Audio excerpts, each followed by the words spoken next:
So, in part four of my Lessons in Leadership series, there was a question from an individual named Jennifer, and she had started with a compliment. She said, "This is leadership. Thank you so much." She's referring to a section in that video where I'm leading Goose through a situation where she's scared, she's uncomfortable. There's noises in the environment that make her uncomfortable, and her first instinct is to run from those things, which is perfectly healthy and normal. But since I know that there's nothing to be scared of, I'm leading her through. So in the end, we build a more resilient dog, a more confident dog, and a dog who understands that there are some things that are just not to be afraid of. So Jennifer asks, I'd love to know what you did prior to this to get this kind of trust and cooperation from her. I have a young dog that notices everything and gets overwhelmed, say in a parking lot where cars and people are coming and going from all directions. I've tried flooding, but he literally shakes. He seems to need to see everything all at once, and it's too much. Any ideas are welcome. Well, before I get into the first part of your question, Jennifer, I'm going to give you some advice when it comes to your dog. Now, you had mentioned that he was 4 years old, so he's an adult. The question then is, how long have you had him? And what was the series of events that led up to him being this way when it comes to cars or people coming and going from all directions? So if there were things that weren't done or were done leading up to how he is now, then that would explain why he is the way he is in those situations. However, this can also just be part of his temperament. You know, like Goose, Goose's natural reaction to sounds that are unfamiliar or things that come out of nowhere, she wants to avoid those things. Now you can see in my earlier shorts when I first got Goose, this is actually something that I did with her. It was the week of Halloween. You know, I got her on October 19th. So I was already working with Grizz and his owners at that time. And so they invited me to a Halloween party and they said I could bring Goose. So I thought it'd be a good opportunity to bring her to an environment that she may not be comfortable in, to further socialize her and to also kind of test her out. I wanted to see where she was at. Could she handle all the different sounds? There are also dogs passing through, you know, the kids making noise. There was a lot happening, and you can see that it did make her a bit uncomfortable. But the best thing you can do, and you'll see, is I'm not talking to her. You know, I have a leash on her, and so I'm kind of keeping her in one place, but I'm just letting her take it all in. You know, it's best to not pet the dog in those moments.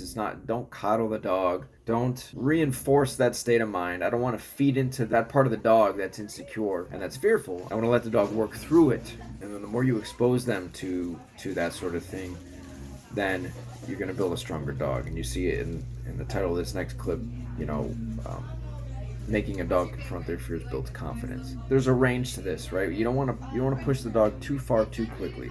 So you just kind of work them up to that. And you see how she's reacting to the kids and she's not quite sure, and there's a lot happening in the home at this particular time. So there's a very similar situation to what you described, where there's people, cars, and it's very distracting and it can be stressful.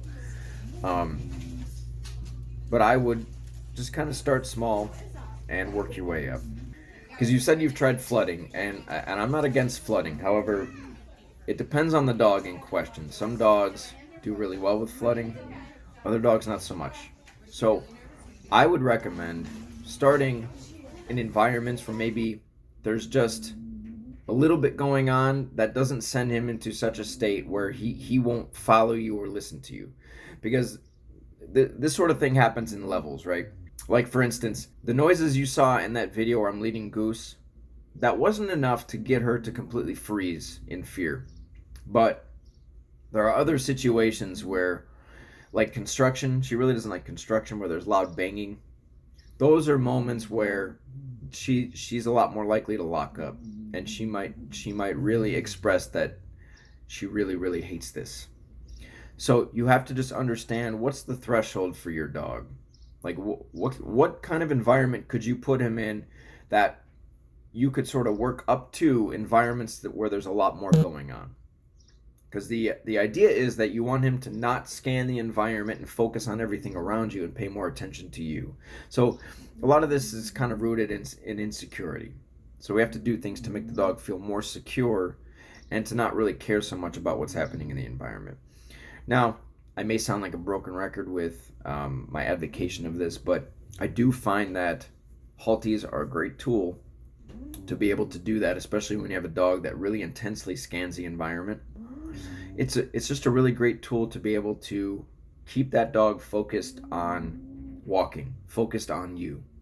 Every time that dog scans, because what it is when the dog's scanning and you know, paying attention to anything but you in the environment, it's kind of feeding that side of the dog where it's feeding the insecurity, it's feeding the unstable mentality that it's currently holding.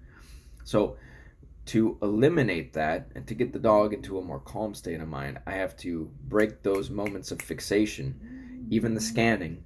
Even if it's not locked in on something, the fact that it's scanning, I need to stop that, get that dog focused on me. Right, so that it can kind of tune out the environment. But I would start in environments where there's not as much happening, and so it makes it easier to redirect your dog's focus to get the dog to pay attention to you, and then kind of work your way up. So you just that's one of those things where you just have to understand your dog and know what the limit is before that dog really starts to freeze, before that dog starts to panic, before that dog really is kind of tuned you out and cares more about what's happening in the environment. So it's just a gradual, you're just kind of baby stepping towards those more hectic environments where the dog is completely stable, confident, secure, and knows that you're in control. But Jennifer, if you would like to send me videos of that, because I'm looking for more people to send me clips that I can review and analyze. So if you would like to send me a clip of that, I would love to see that, and then I can give you more specific instruction once I see it happen. Now, to answer your question about Goose. So I have some clips lined up here, and I'm going to show you. This first clip here was actually the day I met Goose, when I went to the adoption event. And it was the first time I took her outside for a walk. Now, when I got Goose, I had already known what intent, or I should say, I had already had an intention for what my next dog, the purpose of what that dog was going to serve. Now, I had intention when I adopted my first two dogs. You know, it wasn't just a flimsy, like, I just feel like getting a dog. There was a reason I was getting a dog. And I had already committed myself to this being a lifelong process. You know, I had made up my mind that once I signed those adoption papers, that's it. There's no going back.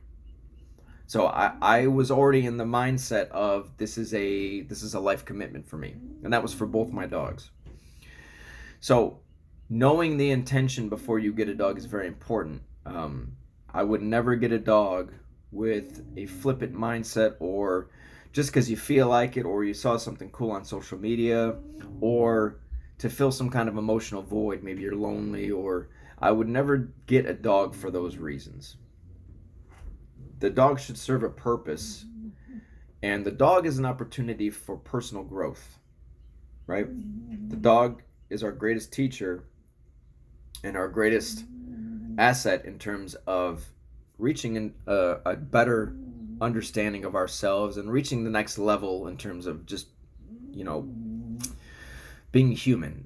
It's a great way to develop leadership skills. It's a great way to develop self-control. It's a great way to develop discipline. It's a great way to develop your communication skills. Having a dog really, really forces you to fine-tune those things and develop those skills that maybe you didn't have before. So my intention with Goose was I knew I needed a dog who was going to help me with other dogs. I was looking for a helper dog.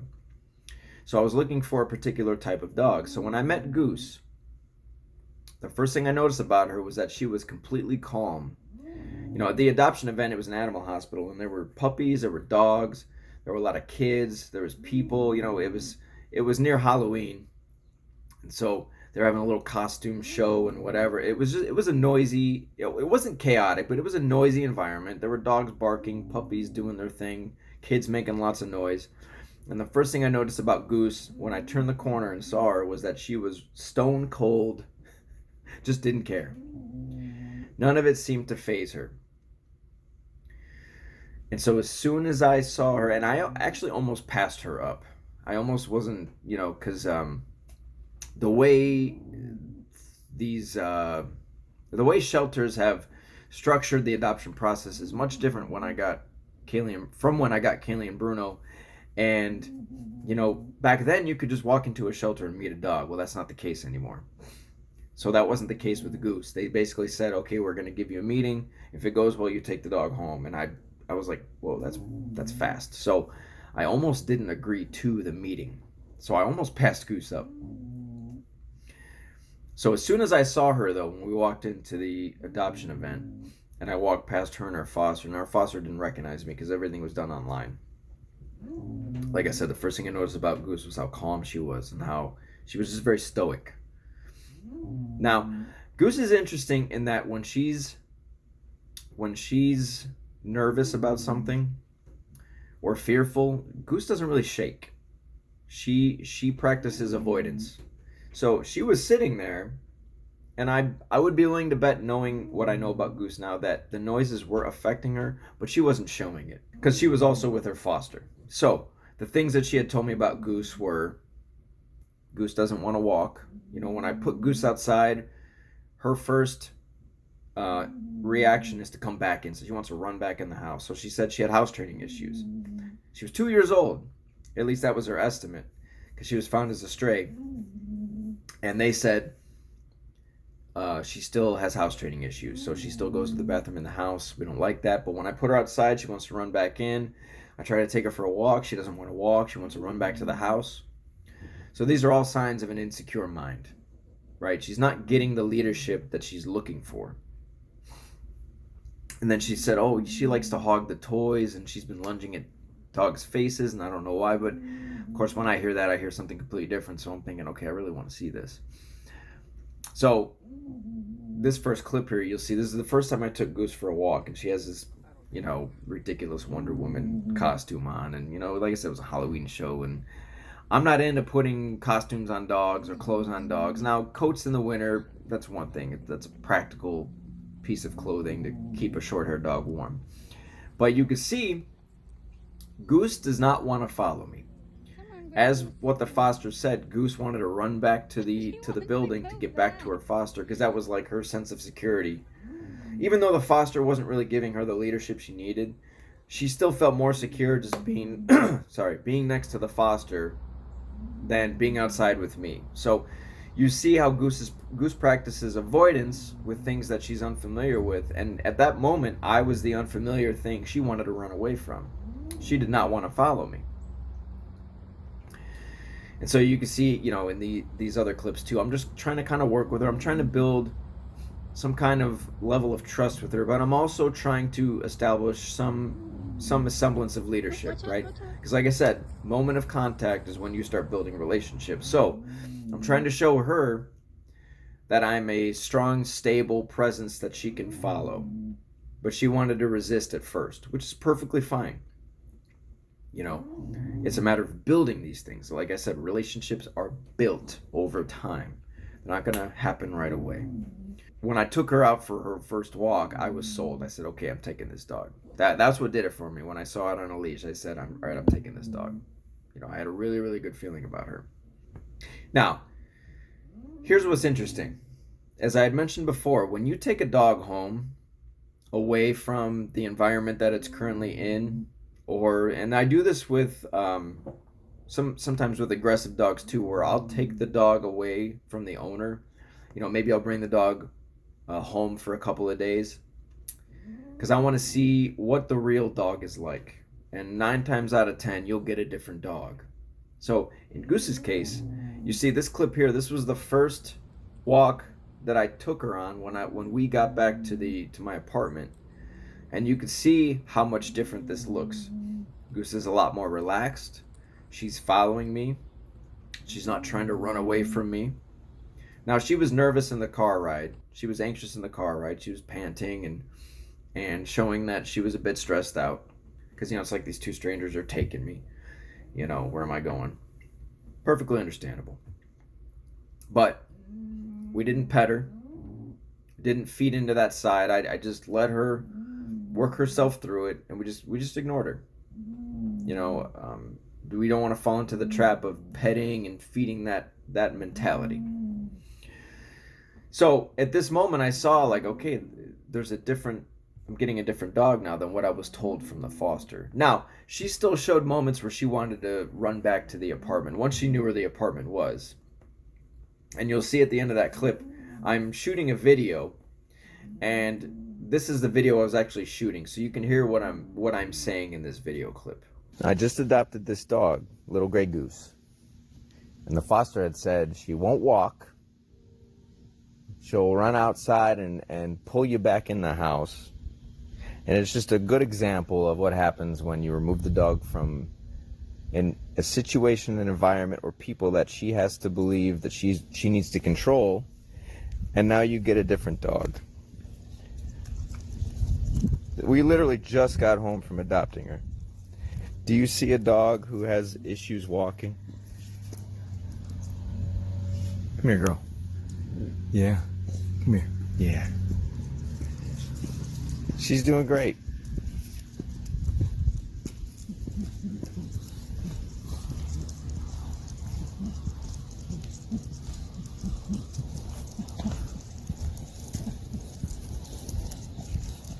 Right? I'm still just kind of teaching her to follow me, establishing some leadership, establishing the leader-follower dynamic. And there are moments where she wants to run back, like I said. And so we're just kind of working her through that. So day one with Grey Goose has been very successful. As you can see, she is absolutely wonderful on the leash. Has no issue adhering to my leadership. And I think it's so funny how, like I said, the foster said she would immediately try to run in the house. She wouldn't go to the bathroom outside. She never wanted to walk.